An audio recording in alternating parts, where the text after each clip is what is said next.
all the nobility and gentry that lived here, Yeah. of course, went off to fight and to command troops throughout Europe. So pretty much the whole of Covent Garden was then left vacant and was immediately occupied by every sordid trade you can imagine. And all of the buildings around you, and all the buildings we're seeing here, would have been home to myriads of brothels and dens of iniquity. Gambling clubs, drunken revelry abounded here, including trades in prostitution, trades with regards also women selling their hair for wig makers, for nobility. We had trades of exotic creatures and bits and pieces happening in this area. But predominantly Covent Garden was a red light district. Right. At what time period was this? This is post-Napoleonic. Okay. So Napoleonic through post-Napoleonic. So you're looking in the 1700s. 1700s. Okay. And it carried on for quite a while, to the point that as a gentleman out for a daring night, you could actually buy a guidebook to the specialities of the brothels in the area, even down to the specialities of certain young ladies. Right. So if you wanted something in particular, Yeah. a gentleman out for an adventure would always have his little pocket guide, just to tell him where to find what he wanted. Right. Okay. This is before they sent all these characters to Australia, obviously.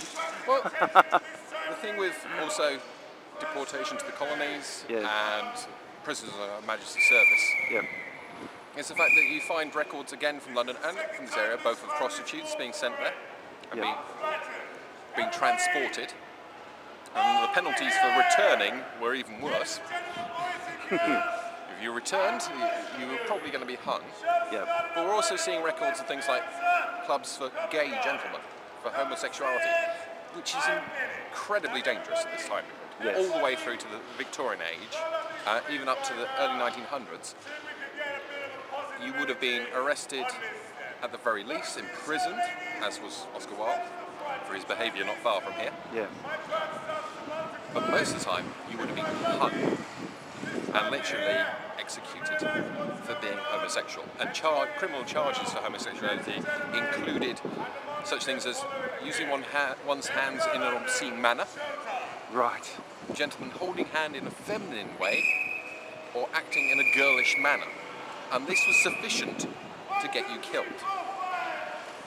And when we come in the later Victorian period, in Queen Victoria, she came to renew this law, and renewed it for men, but didn't for women. And she's quoted as saying, because she couldn't understand how two women could do that. Right.